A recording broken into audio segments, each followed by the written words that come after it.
What's up, banders? Welcome back to That's Not Banding, here for episode 10, and happy Halloween as well. Indeed, happy Halloween. And Chris, what have you got to tell them? Well, today we've got a very special episode. As you know, not just Halloween, not just episode 10, we have our first ever special guest.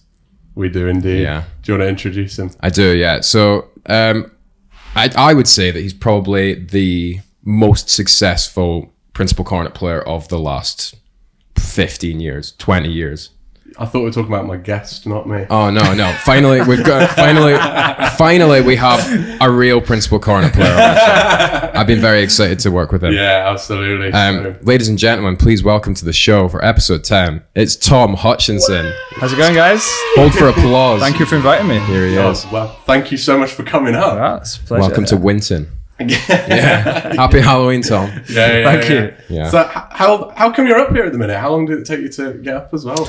Well, I came up to do this actually, guys, because I did, yeah. And obviously, my parents live in Sheffield, so I went to see them this weekend. But what you guys are doing is fantastic, and if I can support that in any way, let him finish. And I feel honoured to be your first guest as well. So thank you so I really much. do. So Yeah, guys. we did speak about getting guests, and people have requested guests as well, and we wanted you to be number one. So sorry to everyone else out there that wanted to be number one. We got him with our We've white had a whale. few nice moments recently, haven't we? Because you referred to it in one of the earlier episodes. We did, yeah. The British Open in the bar. I came out the toilets, and you told me I'd won the prize, and then someone else told you. That was it. We have all four prize winners at the British Open in one room. Yeah. Oh, we do, of course, yeah. Yeah. Two trophies, so Hutchinson. Love that. Yeah, of course it was two. Where's yours? Be quiet.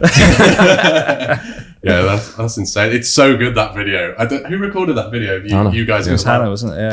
Yeah. Mate, she's absolutely done you a solid there. Like what I never said is though, when you went to give me a hug, you bashed me right in the chin Really? with your shoulder. Yeah.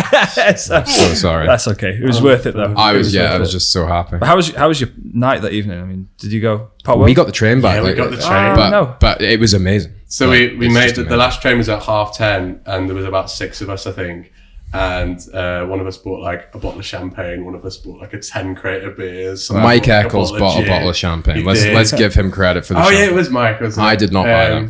Because you never stay, do you? You always. We sometimes do. You sometimes get. But yeah, it just depends. The band don't stay as like a matter of like principle. Yeah.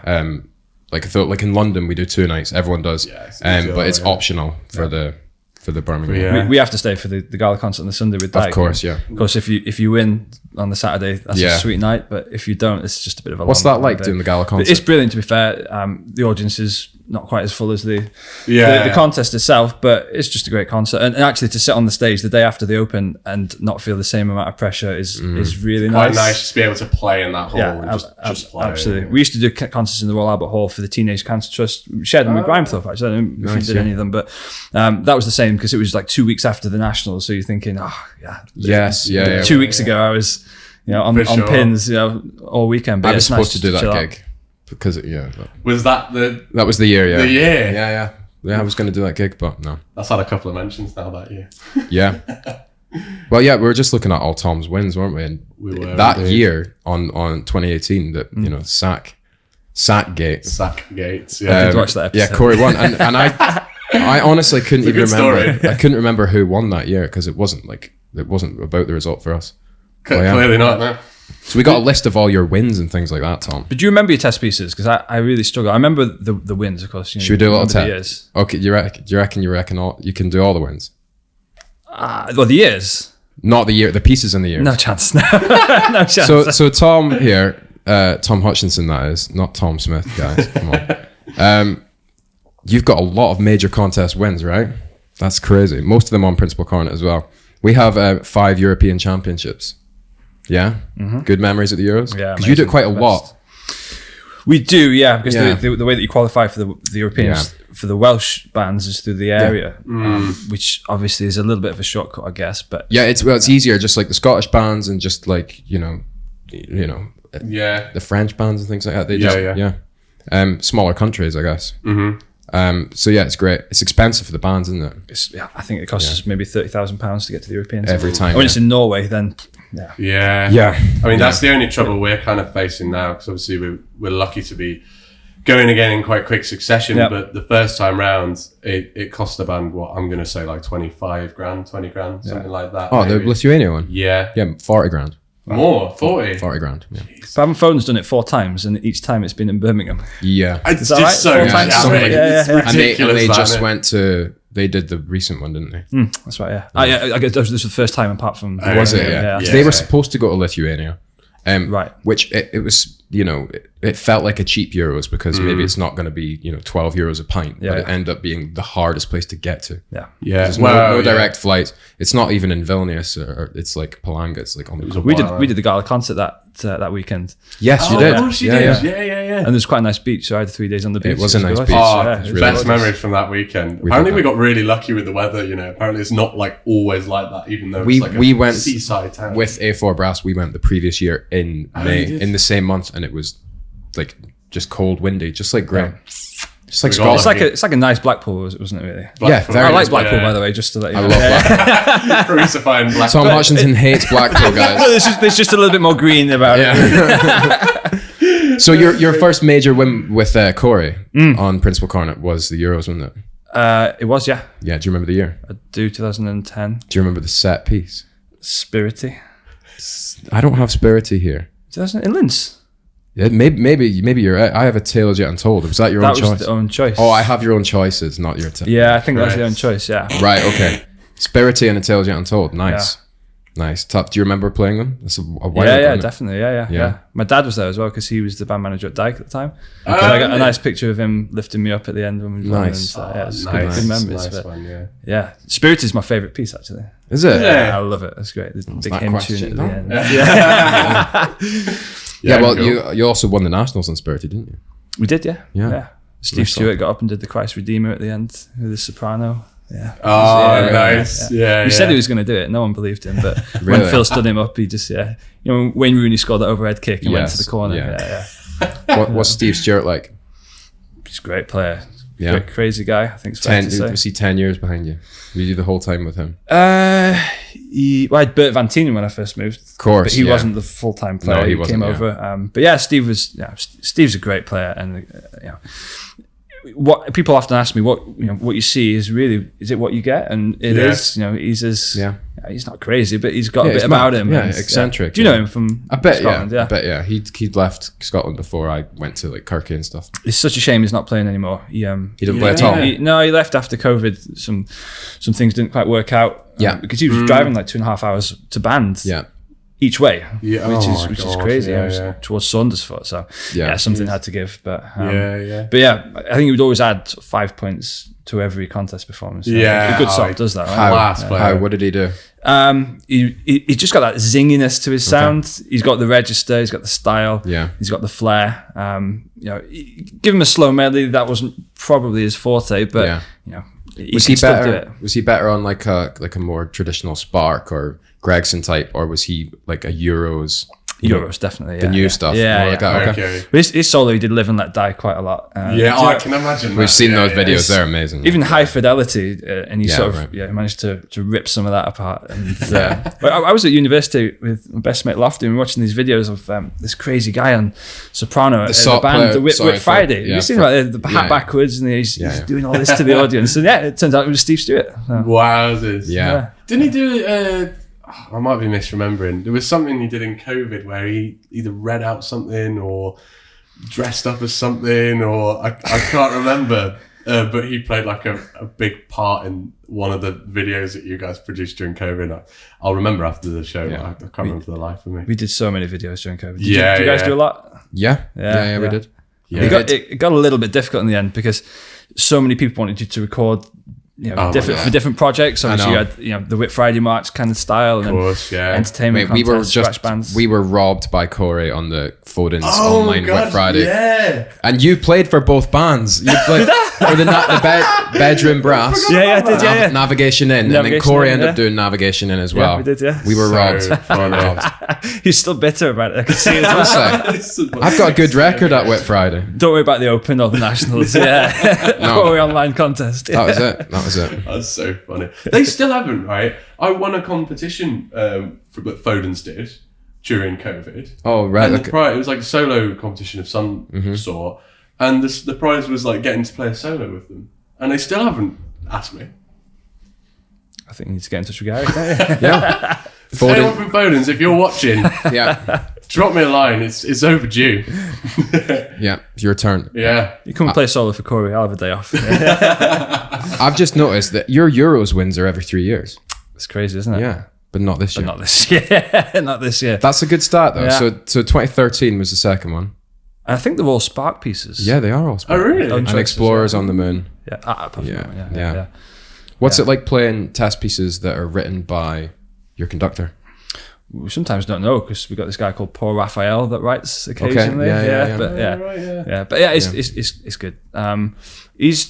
You were talking about David King in the last, or maybe two episodes ago, and Phil's very much in the same category. He's first of all, he's a gentleman. He's smart. He's charismatic, but he's a great arranger and he's a great He's so composer good. as well. Yeah, he can sort of do it all. really. One year, we played at Brass and Concert after you, and all of your adjudication scores, or maybe not even maybe just backups that you guys had, were left backstage at the, in the stage in that big area. And I found them, and I just looked, and I was just like, right, I'm having those. I think it was when it was ages ago. Maybe it was like either Wingates or Grammy, like a while ago. And I just took them, and I was just like the scoring was so cool. Yeah. Maybe it wasn't. Man. Maybe it was the Jungle Book year, Yeah. Oh, because yeah, I was yeah. just looking at all the writings, all those euphonium, that like 20 elephant noises. And 22? Yeah, that's right. Yeah. was it? Yeah, maybe it wasn't that. Yeah. Do you want me Yeah. to take the scores back to him today? Sorry, no, yeah. it's good. It's good. Unbelievable. They are for sale. But it's funny when- But Go the on, percussion go on, and go on. all the writing is so cool. It's when he gives us the program, he gives it as an individual pieces, so Yeah. we don't really know how it's going to fit together. Yeah. And quite often we look at each other and go, "What's that? This is not going to work." But it always does. Yeah, he's got a Yeah. vision, he's got a plan, and how that comes together is. I guess because he knows is the amazing. band as well, and he knows each play to player's your strengths, right? Yeah. Exactly, Yeah. right. We- It's and got to we- be so good. We've sometimes complained that we don't do that because we don't have a really strong, like Barber and John Barber and Johnny Bates that do it for Foden's and people like that. Yeah, yeah. And you've got Phil Harper. So then we go and we, play well, but we don't have a Peter Graham did bespoke. a pretty. I know he's not like our resident composer, or he's not associated with. Yeah, the but band. that was a one-off as well. It was a one-off, but it was Whereas every a good year, one-off. it was a good one-off. Yeah. Good to have that connection. But Can't you see like an acid brass style program with your DJ skills? Oh wow. Well, it has been mentioned. It's been mentioned for in sure. passing conversations. We'll see. While we're on that, we have to speak about. Are you going to ask? I think you're going to ask. So this is my question you're, as well. We're talking about Phil Harper and his ideas for Beck, and that's the thing. He's done so many, so he has to come up with all these themes and these programs and these anniversaries, and so he gives you a call and he says, "Hi Tom, can you learn how to play the harmonica?" Talk to me about that. Well, he said this was 5 weeks before because we only really get the music not long before the contest. Not And- because it's because he's still writing it and he's doing the Open and usually the Nationals, so he's busy. And so he says, "Tom, I've got a musical challenge for you this year." I'm thinking, oh, cool, something difficult, Sweet. high, loud, Yeah, whatever. yeah. Yeah. He says, "No, I'd like to play the harmonica." I was like, okay.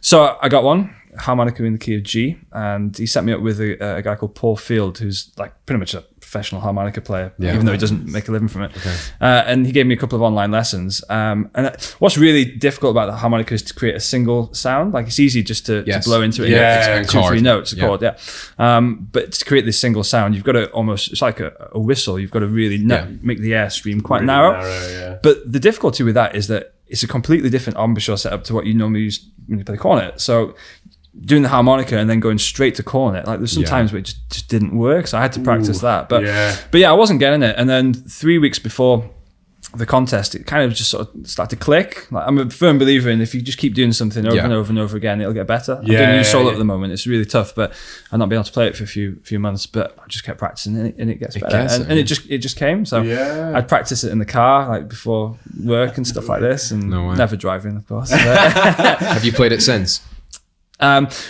No. I get that. We've done it on a few concerts. Because the introduction is the Magnificent Seventh theme, and I walk on playing this solo. We just listened to it before. Oh, did you? Okay. We did have a listen, And then the band comes in and I play the theme again. Yeah. But what I really wanted to do and not tell Phil was like learn the Carnival of Venice or like the start of Napoli and Okay. walk on and just see his face because he's still talking at this Yeah, point. he is. Yeah. But I didn't have the balls to do it, unfortunately. I'm not sure how he would have reacted. Yeah. Yeah. But the thing is, if you mess it up, then you look a prat. You- Also, exactly. so, yeah, it's on you. That's very cool. Yeah, it was interesting to do, and I need to learn some more songs though. Yeah, for sure. But also, it's testament that even though he can use you in so many ways as the cornet leader, he chose you to do that. He's like, you know who will be able to do this? Tom. The Cornet Kid. The cornet kid. Kids. I love that. I've got an old guy who's teaching him about in the 70s, and he always buys me a diary for Christmas every year. Okay, nice. And this year he bought me one that says Tom's Diary, the Cornet Kid, and it's like a big Nice. A4 diary. But Yeah, nice. I've not got the balls to open it in public. I turn it over to open it. But no, it was very so sweet good. of him. So, It was like when my partner's parents bought me a pencil that says "I love my cornet," and they were like, "Oh, you can use this at bands." Not a chance. no way. There's no chance that that's ever seen the light. Is that to go with your t-shirt? Yeah, exactly. And my hoodie and my socks. Yeah, I've never had a t-shirt like that. You know, those like illegal, keep calm and play What was the euphonium. one that Sam Gibson had? Was it Eat, Sleep, Cornet, Repeat? Yeah. Is that right? Yeah, It's criminal behaviour. it's bad. But yeah, he wears it out of choice. Like, I've seen him in it a few times. In public? In public, at bands, at like the Festival of Brass and Yeah. stuff, like around other bands. It's just shameless. How do you feel behaviour. about wearing Cory polos like out and about? I don't personally do it. I mean, like, I'm not a style icon, but I like to look okay when I go out the front door. I only wear Cory polos. Yeah. Sometimes if I go running, I might wear it because it's quite a light material. But Yeah, Okay. but there is an element of like, I don't play for Chelsea, but I wear a Chelsea football top, like out on a walker, and I bet they wouldn't wear it out in public. So like, if I okay. was just like a brass band fan, or I didn't play for Brighouse, I would probably buy a Brighouse polo and like wear it. Yeah, people do, yeah. because it's cool. Like it's people buy our t-shirts and soft shells and Yeah. woolly hats and wear yeah. that. But I think when you wear it as a, like as a character in the band, It's like wearing your school uniform on a Saturday, I guess. exactly. Yeah. And we used to get absolutely, I don't know if it was like this when you were at college, but we used to get absolutely slated. And you. You get full but kit, yeah. full kit, red card. Yeah. People just taking the That's it. piss out of you for the rest of the day then, And the t-shirts are not always so comfortable because usually you've got the logo here and underneath the logo is usually a little Scratchy. It's a little scratchy. yeah. So Horrible. plasters are required to wear these t-shirts. Tape. yeah. Chafing tape. Yeah, nice. What about you, Tom? Are you wearing yours out in public? No, No? not a chance. Sorry, but no. I did go for a phase when I first, like my first band was grimy, right? And they've got their soft shells. Yeah, and like, everyone wore them, and I thought I thought it was the bee's knees wearing my grimy jacket. That very quickly got beaten out of me. And like since do. then, it's just- I did the same thing. It does wear off. was yours like an XXXXL as well? Because No. they like used to be quite. No, I had it. big That bands, one yeah. fit me though back then. Oh, back then. Okay. What do you feel about people coming to Depp and I don't really have any personal opinion, but let's say someone from Grimethorpe came to Depp with you guys and they wore their Grimethorpe walking out. Yeah, I think that's better than wearing our walking outs. Really? Yeah, Oh, yeah. I see what you mean. Yeah. I As opposed to just like a normal shirt or tie or yeah. looks. Yeah, maybe normal, but I think that I get that people want to wear the purple jackets as well as the walking out. They want it, the whole experience. If they don't play for another top band, and I'm like, yeah, that's great because I wanted to do that as well. But if they're wearing, I used to play for Wingates and I did for Grimy, and they're like, no, you have to wear this. You can't wear your band. Yeah. Why though? Because like, is there really any? Do people feel that strongly about It just other depends. people helping out and the public not seeing that? Like, whoa, no, it can't be It's seen not that like someone from another band's helping us Yeah. out. That's I don't really understand. But I think it's good to represent your band Yeah. if you're doing it. Yeah. Although if I depped for Cory, I wouldn't wear any walking outs. I wouldn't wear Brighouse walking out. I don't turn think so. up like Because- butt naked. Yeah, because Yeah. because I think like my walking outs are probably like for my band. Yeah. I don't know. Maybe that's a contradiction. I don't know. I'm probably on your wavelength there. Yeah. If I was playing with another band, I wouldn't wear them. It's a bit like, look who I play for, a little bit. That's why I that's don't wear the them in other side of public. it. Yeah. Because when you don't, yeah, it's like, okay. it's cool to wear it. Whereas I don't want to like be showing off, even though you're not. It's just clothes. What was that? What was it called? That band that was like almost like an all-star band. Was it Champions of Brass? Yeah, it was. Yeah, Is that the right name? It was, yeah. They're still going. No, With Jim Shep on the top. yeah, back in the day. Oh no! I mean, the recent one. Like, was it just post COVID? The James Shepherd one. Not Was the that the same JSVB. one? With, like- the JSVB. did. Yeah, the Yeah. recording. Yeah, a 10-piece though, not a band. No, it was a full band. It was like Lucy, Phil Chalk, Claire Chalk, Doddy.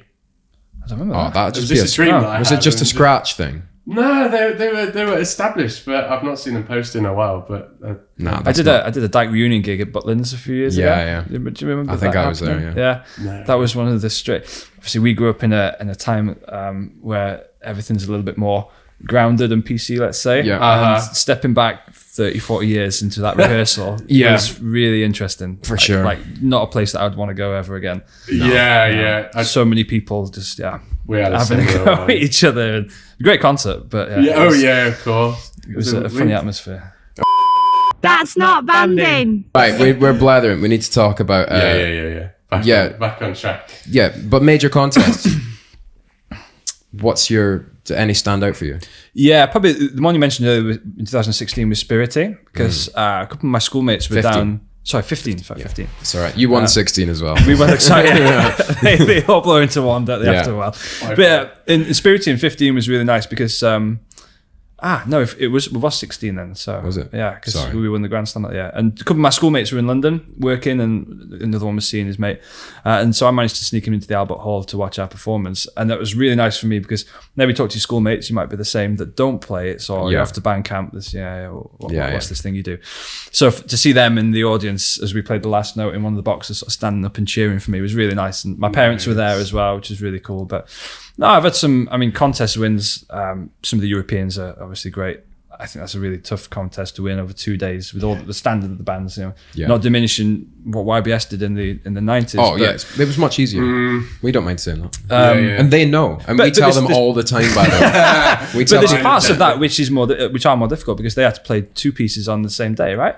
Yeah, I think that's the So case. yeah. But everyone did at least. You know what I mean? Yeah. So you're on the same boat, but yeah, I think the Europeans wins, and look, every win is special in its own right, isn't it? How do you? Yeah. how What's do you it pin- like? We have a question here actually. I wrote down. What's it like? How do you celebrate now after winning like so much? What does it mean now? It's been so long, I can't remember. Brilliant. Yeah, but you just dominated the 2010s. It's almost Does every. it still feel the same? Like, is there a level of like expectancy almost? Yeah, absolutely. Yeah. Yeah. You guys will feel that you expected to play well. It's interesting what you were saying about the Welsh area, in that I think I feel the same. Certainly, maybe Cory do. I can't speak on behalf of the band. That there's not everyone is there to wish you well. Let's say, Yeah. but then you go to the Europeans and you go to the British Open, and everyone's your friend. So, but how do we celebrate? There's a nice curry house opposite Aussie statue upstairs. You know, Nice, it's- nice. so we usually go in there. Pop World a few times. But Is your band quite social? yeah, pretty And social. has that changed or improved or gotten like, because you've been there a while now, so in the days like It peaks and troughs really. Yeah. So of course you have some big characters. Alan Horgan, Owen Farr. When they left, it was a little quieter. In some ways good, in some ways bad. Nice. But, and obviously you get people like Glyn Helen. Glyn's a real big personality, and of course when he goes, it's a little quieter. Not necessarily in a good way, but it's we do socialise, but we're not the sort of band where we go and have a pint after rehearsal. I think if I get people to- travel far. Don't People they? travel far, and you spend so much time with each other. So if we go to the pub, I don't know, 4 or 5 times a year after rehearsal, that's probably about right. Yeah. Yeah. What about you? Do you have a local? Yes. Yeah. We've Big got, house. it's a weird There's one. a Weatherspoons. It's a is it? Weatherspoons, but So it's yeah, like it's an too old easy. Methodist church. Okay. So like it's in an oval, you've got like a whole another floor of pews Nice. with the organ still in, but it is Whoa, just the sweet. Weatherspoons. Yeah, Richard it's great. It's Ostler. nice. The Richard Yeah. Ostler, yeah. It's a good one. It's great. And But it's like after rehearsal, between 5 and 12, 15 people will go to the pub. Yeah. Every rehearsal. Every That's rehearsal, really good. yeah. Yeah. But I have to say, not that Cory don't have a great team spirit. I think we do, but you guys seem particularly close. Like, obviously, you're on a journey at the moment, and you Age-wise have as been- well. Yeah, yeah. You've The got. house, and yeah. I feel like I'm in the middle now, where there's quite a lot of people older than me in the band, Yeah. and also a lot of people younger. I Not bet. really Yeah. many my age, which is This was another question I had. Same. What's the difference between you now in your 30s versus the Tom that joined on principal cornet of Cory? Much less naive. Yeah. Much more assured, I think, and Assured. and confident. Not in a never in a cocky way. Like Me too, though, yeah. That's never been me. But you know that you can pick it up and put it on your face. Yeah, and you have notes- to know that, right? You have to, yeah. I mean, Dave Charles always said, you got to be a swan on the lake, and then even if underneath you, Absolutely. your feet are going like crazy. We're but actually running, and people say to me, it looks so effortless when you play Oh, it, and all the time. I hate it. And I was like, don't feel it's like the- It sucks, doesn't it? when but it's the people- most effort. It's Yeah. the most effort. Yeah, yeah. You know, you watch somebody running and they're like that. They're not running fast. yeah, absolutely. Yeah. Would you say that, like, when you joined Cory, did you have enough experience behind you to feel like, I'm totally ready? Obviously, there's still going to be a level of, like, ugh, but What was Cory when you joined in terms of? Well, Cory was was it Bob just like Bob Childs, a superstar band. yeah, So Dave Childs. I look over and you got Bob conducting, you got Dave opposite you, Joanne Childs, Chris Yes, Thomas, yes. Sue Thomas, Bert Van Tienen behind Yeah. you, Owen Farr, Yeah. all these superstar players, and then I guess you could approach that two ways. You could look at that and think, oh shit, I'm going to get really nervous here. Yeah. Sorry, can we swear? I don't Yeah, you'll it's be fine. great, yeah. I'll bleep from out. Tom does. I did one last time. But then there's the other thought process where you say, well, not in an arrogant way, but if they can do it, I can do it as well. you know? Sure. And I took massive confidence from listening to those guys and talking to them as well and learning from them. I spoke to Dave loads about playing, and particularly Owen as well. They gave me massive help How long did that take? to feel comfortable. More days than not. Not like fully, not like now, or after all the wins. Did the wins help with that, or was it more a feeling of performance? No, it was a feeling. Like I think when Phil came in, the When was dynamic that of the again? band changed. I think that was 2012. So I had like 2-3 years with Bob, and the dynamic of the band changed because obviously David left and Joe left, Yes. and Lisa, of course, they went. So it was almost like a new start for me, which in some ways was good. I thank Bob so much for taking me down to Cory and giving me that opportunity. But I think Phil really gave me a platform to be able to Did he like run you? with, really. And And did he show that he liked you when he? Oh, yeah, 100%. Yeah. But Phil was green when he came in, and He was, yeah. He won't mind me saying a little patronising to some of the players in the way that he would like speak to them. And it was Ian Williams, my predecessor, that said, "I think you don't need to do that, Phil. Just speak to them like normal people." And You he almost never feel did that like ever again. you Yeah. almost feel like you need to assert some sort of authority, or Yeah, right. Yeah. instill respect rather than just Yeah. do it. You don't want to go in as the nice guy and it's Cory. His 6'6" frame usually does that anyway, but yeah, he had to go in there and I know, yeah, but he is put his so stamp lovely. down. Like he's a great imposing, guy, but yeah. not like Yeah. not Yeah, like that. absolutely. Yeah, he's great. Yeah. He's not. People ask me, is he intimidating? Like, yeah, maybe to other people that don't know him, but actually to me, not at all. He's No, he's a not. big softy. Yeah. And probably the same with our conductor David King. Is he intimidating? Professionally sometimes, Yeah. but not when you just go around for a cup of tea or Yeah. go for a drink with him. He's just like a father figure. Yeah, if he's anything. great. He was conducting the National Youth Band last year. He in was. the summer, and I was Of course. tutoring on it. Yeah. That's where we first met, I think, isn't it? I think it is, Come back to yeah. that later. and it was really amazing because we play a tutors concert in that Yeah. course, and we asked him to play, and he was Yeah. like, "Nah, I don't want to play." I was like, He plays all the time. "Let me tell you, there's nothing more that I would want, and all those kids out there that would want than to see you play." So Yeah. get your corner out. It's still amazing. Oh, he's Incredible. insane. He's very good. Yeah. Very good. Insane. Yeah. I think his kind of preparatory stuff for a contest is going through the score and playing people's lines and kind of getting a feel for them that way. So he does tend to do like quite a lot of playing when he's over. He chose a pencil to come up with this year, didn't he? He did, yeah. And in the rehearsal on the Friday night, he said, "Same pencil as in rehearsal. That's important." So we remember just that." do it. Yeah. Really? Just Yeah. But he said a lot of motivational speeches and like The pencil was like was significant mentioned. in that whole thing. obviously like it looks like it was meaningful because we win, but yeah. maybe it was. Did you notice that he picked the pencil up again? Same pencil. Yeah, but because he was conducting yesterday. He was using 2 batting days until- but he dropped it. He dropped it the other day and then he picked it up straight away and was like, "No, this is the pencil. You can't sharpen it." I was going to say you can't sharpen it. That's no. it. No, yeah. no, It's no. the perfect length. And It's, The yeah. pencil. Yeah. That's not banding. That is not banding. Should we go back to the start? yeah, can they? Yeah. Yeah. Why'd you play cornet? Why'd you play music? So my dad passed when I was young. I got his trumpet, and even though I wasn't old enough to play it with him, my mum remarried to a cornet player. So Mike Shenter, I call him my dad. He's my dad. But so he was in the Stannington Brass Band. Yeah. And I'd seen that I got this trumpet. I know him from the Dyke days. Yeah, I do. Yeah. A little bit. Like, Yeah. He wouldn't know. He wouldn't remember me, but I remember he was. My mum watches the show, by the way. So shout out to my mum. Hi, No Tom's way. mom. Yeah. Shout out. Thanks for watching. And so he took me down to the local band, and my first memory was watching the band play a remembrance service, and they marched through the village playing the Voice of the Guns. That's a great march. Yeah. Demeaning and demonstrative, but that got me hooked. So I went to have lessons or inquire about lessons at my local primary school, Nook Lane, and none other than Johnny Beattie was the Perry teacher there. Right. Oh, no So way. my first teacher was Johnny Beattie. Yeah, Crazy. How old were you then? 9. 9. Yeah, But and he was on Brassed Off, of course. That film had long come out, and so to me, I was having lessons with a movie star. This is brilliant because he's in the film, isn't he? guess, It's- albeit quite a small part. Yeah. So this is mid 90s. Yeah, so I would have been 9 years old, so 1996. Yeah, right. And yeah, just loved it. My dad had some good people around him from his banding days, but people like Michael Green, and if he used to play for YBS in Black Dyke and on the back row. He's my dad's best mate, so he'd take me up to watch Dyke rehearsals at 10 years old. And I don't know if you've ever been to the old band room, they used to sit. Yeah. The guests used to sit behind On the the SOP. upstairs. There's just no room whatsoever. But my overriding memories of those was seeing Lee Rigg and Kevin Crockford's neck The necks. expand when they played. It was incredible. I'm trying to follow along the notes. It was impossible. Wow. So that got me into it. And then my dad took me down to Stannington.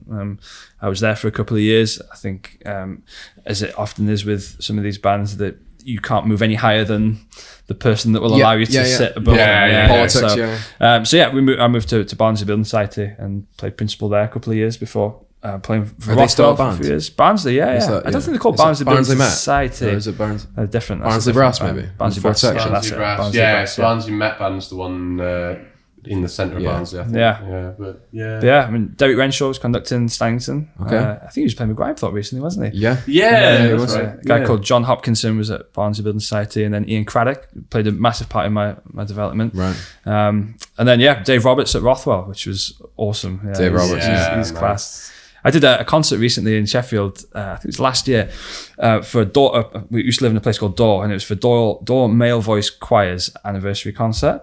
But they'd invited Stannington Brass Band, my old band, to be the guest band. So I did a few solos with the pianist, a few solos with the band. Nice. So that was quite nice because it was in my old city. Some of my old school teachers came to watch. But then Dave Roberts, the conductor of Stannington, couldn't do it, so Dave conducted. So in my old city with my old school teachers, my old band with a different conductor. So it was really sweet. But so 2 years at Rothwell, and then I got asked to play with Dyke as I went to study in Manchester at the Royal Northern Manchester. Was that in first year? Yeah. So I did the British Open and then moved into Sir Charles Grove's the Sunday night. So, so I got a picture in my and we won, of course. I got a picture of my walking out uniform in my in those halls. But Amazing.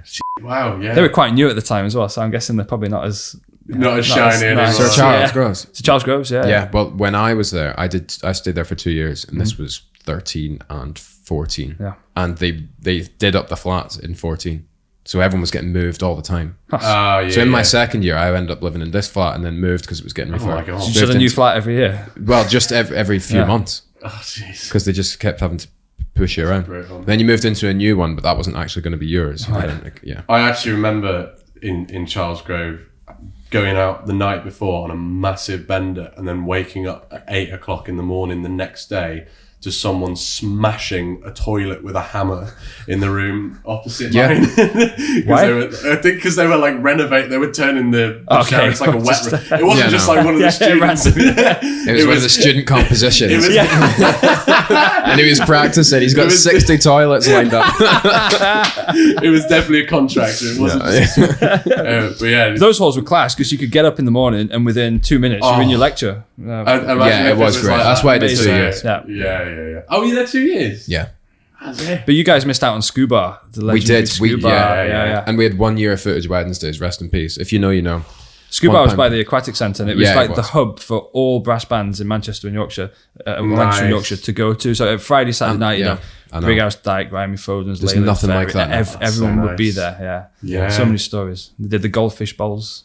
Oh, Where you get man. like 12 Nice. different straws and just everyone Yeah, having yeah. a little sip. Yeah, you won't get that now, would you? Is that the one that's now like? Is that near Bread Shed?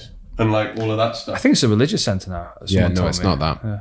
So it's not on the same like the Deaf Institute Street and all that. It's in between the Deaf Institute and the Aquatic Centre.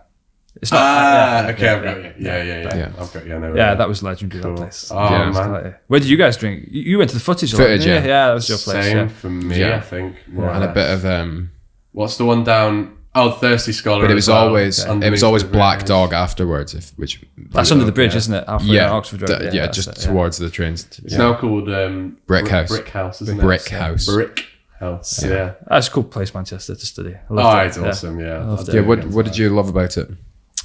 Just the fact that I think for me, I was around all my mates. That was massive because I went to the National Youth Brass Band, and then Yeah. 3 or 4 of my really good mates went to the college at the same time. Yeah. So you just like National Youth Brass Band every day, isn't it? Like, That's it's- kind of what I it's- joined. It's brilliant. Yeah. So I had no mates, but everyone that I joined in with were all mates. Yeah. So like it was all A4, and it was Yeah. Chris Binns and Josh Latina and Illy Quain and like, Yeah. just Dan Thomas and That's Sam like me a Lovett. little bit, I guess, because I didn't. I made friends with a lot of the year above me, which is like Eleanor Newton's year and Charlotte's year. I can't remember, but like there seemed to be quite a lot of people there when I was there. There's a like, good banding sort of Good banding, fraternity yeah. from your age group, isn't and like there? northern, mostly northern as well. Yeah. Like from the northwest. I think you came back and did my first uni brats when I was in first year, and came like as an alumni. But then Dom was still there. No, I Dom think I Longhurst. was like still pretending to be a student, you know. Oh, was it? I was doing like Pretending to be a we student. didn't really have to do much for our 5th year, the quartet year. Oh we did yeah, this, yeah. of course. You did. We just Yeah, right. Oh, cool. So how many PCs are around your age now? So there's you, Luke, Lewis, Jamie, He's Lewis. a bit younger than me. Yeah. Loda, is he a bit older than you? Maybe? Yeah, Lod is probably in between me and Tom. Yeah. Yeah. Late 20s, I think. There's like a real flourish Seems of to be, players. yeah. How do you feel about that now being one of the not old, but one of the older ones? Really, I feel this like this. It's a bit scary. Why? But Yeah. well, because you've got other people coming up, and we still do have we had a good conveyor belt of players at Cory that seemed to come through the college. They sit on second, maybe go to rep or go to solo corner, and we've been so lucky with a lot of that. But yeah, I just think. Sorry, what was the question again? How do you feel about being one of the older So cornet players? competition is good, right? Yeah. So to see you coming up, and I don't know if you do this. I'll let you into a little secret. Oh, It's go not on. really a secret anymore. Go but on. I don't tend to listen to all the performances after contests, but I will listen to all the cornet players. I do that. Do you do that? You have to. You've got to know your competition. You absolutely and do. you learn from others as well. That's- I listen that's to the you. main I learn thing. things, and Yeah. Richard and Roger, whatever. Yeah. Yeah, absolutely. And yeah, it's good. That's so it's funny good. you do Yeah. I do know. I bet there's 16 others that do it after the British Open as well. That's amazing. Chris, do you do that? Yeah. Well, all I hear is you don't listen to me. So. Yeah. No, I used to got be a lot more geeky about it than I am. Yeah. And I spent so long trying to sound like everybody else and really trying and then failing and sometimes succeeding. Now I'm trying to, in a non like big-headed way, sound like myself. Yourself, yeah. And Yeah, of sound like what Dave King wants me to sound like, and sound like the thing in my head. And It's difficult to do, right? Isn't it? Yeah, Yeah. absolutely. Who's your idol? Like, who have you always looked up to and thought? It's different for different Yeah, pieces and different sounds, and sometimes it's not even a euphonium player. Yeah. Do you know what I mean? This is what I was saying like a few episodes ago, I think. Like, it'd be nice. Imagine having a situation where you just got all of the principal cornets from all of the top bands together in one room and just like, I don't know, just played, did something, and just were able to just bounce off each other's strengths. And because like Chris says, everyone's got different things that they're so good at. Yeah. Like, and It'd be you can pick bits, you know. It wouldn't sound very loud though. We'd all have your cornet on our laps, wouldn't we? After you. No, after you. Yeah. 2 bars down, done. I know. But no, I think competition is good, and then in some ways it makes me feel old because you look at, I don't. You shouldn't tell how old you are in public, but yeah, you're a few years younger than me, but not. Lewis is younger than you, for example. Yeah, so Luke's Yeah, I about think 20, innit, I Luke's think. maybe about your age, but Luke's about my age. Yeah, this is brilliant. But going back to what I was saying about the conveyor belt of Cory, they keep me on my toes. So like, if I don't keep practicing and keep working, then Hannah's going to take my seat, or Owen and Gareth, they're going to want my seat. So I don't know with you if you've got anyone nipping at your toes in Brighouse and wanting to play principal. Ginging. Yeah. When you're not there, who plays for you? Bethan. Do you remember Bethan? Plan. Yeah. Incredible player. Like, she could easily. She came to audition at the Welsh College, and I was on the audition. Yeah. And I felt a bit creepy doing this, but I asked her if I could record a sound and show it to Phil, because it was the most incredible sound I've ever heard. I still remember it, like really rich, quick verb. She'll love that, thick. and that's deserved. Yeah, I think that she plays. She's some awesome. stuff, I was gutted when she didn't come to the Welsh. Yeah. Fair enough. But Absolutely. she's a quality player. Oh, she's insane. She's the best second man to work with, and like I've been in the band since she was on rep, and she's kind of, I think it was contest music. We were talking about this the other day, and we sat 5 on the front, and that was her kind of first time sitting front row, I think, and then very quickly moved up. She's made a quick progression, hasn't she? It's the second, and like she just grew into that role so well. But a lot of people don't improve after a certain point. This is what I was going to ask actually. Like, it's different now from being in college. Do you still find the time to like practice not just repertoire, but like your techniques, your lip flexibilities, your Clark, your Arbon? Like, do you still do that regularly, or?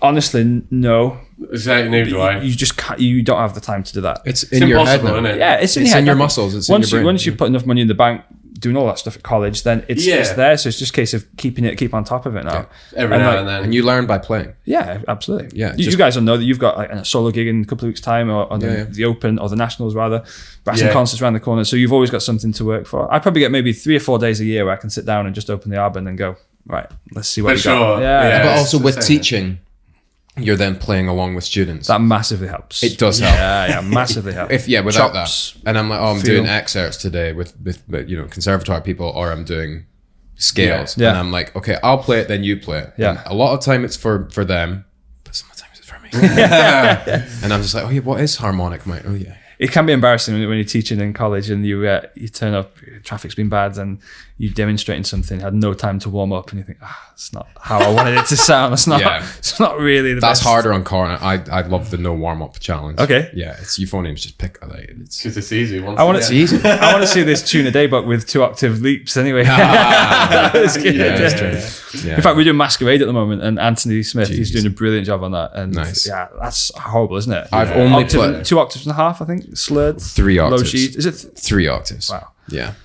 Jesus, it's a nasty piece. It's bad. I've never played it, never performed it. I only did it for technicals. It's in the book, third year.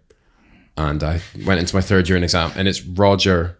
It was Adrian Morris, the great Adrian Morris, Benny, and Roger Webster. And that year is like, it's Carnival Remain, it's Dances and Arias, it's Leroy D's, and it's Masquerade, and it's others as well. Yeah. Like the Planets, which is a roast, and they were just like, yeah, do another one, do another one, do another one. I was like, God. And then Leroy D's at the end. Leroy D's is just high and long, like so hard. But yeah, Masquerade. I always hated about excerpts, like you were saying, like about putting your cornet down. Like they always include like loads of tutty stuff around the solo, so you just have to keep playing. And like by the time you played 5 of them, you're just completely chopped and you can't do anything more. It's just brutal. Was the first page from Sinfonia Concertante, Wilfred Heaton's concerto in there? Yeah, the hardest piece for cornet I think ever. Lord. Martin Winters played it, and after that, I think Alan Morrison might have done it actually. Yeah. But it was brutal. I'd say, going back to what you said about like people just like picking an instrument up and play. Richard Marshall is unbelievable for that. I don't know how he manages it, but like during my 4 years at college, I never once heard him fluff, even wobble on anything. No. And you just sat there, just like you'll be trying to like get your way through something, and he'll just be like, just have a listen to this. And it's just perfect. Richard always used to amaze me. His flexibility was incredible. The way octave slurs, it'd just be seamless. Amazing. Insane. It's funny what you were saying about you got different favorite different things from different players. I do that as well. So like finding your own not personality, but persona, I guess, when you're playing is massive. Like all I wanted to be was Richard. But you can't be, of course. We've got different strengths. But I look at his strengths, Roger's strengths, David Dawes' strengths, and you try and put it together. And not that you're going to be better than everyone, but you find yourself. And absolutely. I don't know about you, Tom. I got better after I left college, and that's no reflection on having or not having lessons with Richard. Far from it. It's just that you finish college and it's like, wow, I'm paying for my own progression now, so I've got to I got to start practicing, and I That's found it. a massive difference when I left college. What about you guys? It's fun. Like, yeah, I know what you mean. Because like, obviously at college you get so much time to actually practice the fundamentals and performance experience, and like you do all that stuff then. But I've had so many people over the past kind of year even tell me that I'm a better player than I was a year ago. Yeah.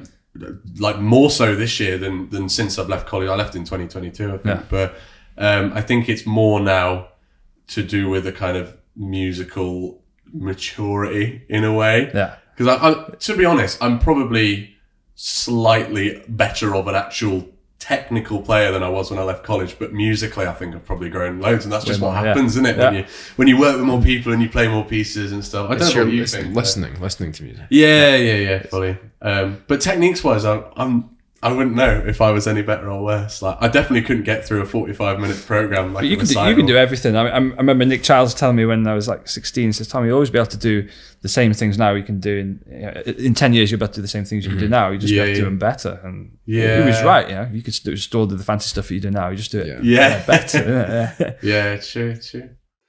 Hey, what's up, guys? It's Chris and Tom here. Hope you have enjoyed episode 10. Just thought we would jump in to say that this is going to be a 2-part episode. Tell them why. What a guest. Yeah, Tom Hutchinson. I hope you've enjoyed the episode. We certainly did. And he had so much interesting stuff to say and answered all our questions amazingly well. So we didn't want to cut any out. Not at So all. you'll see the second part of the interview next time. But until then, have a good couple of weeks and we'll see you soon. See you guys.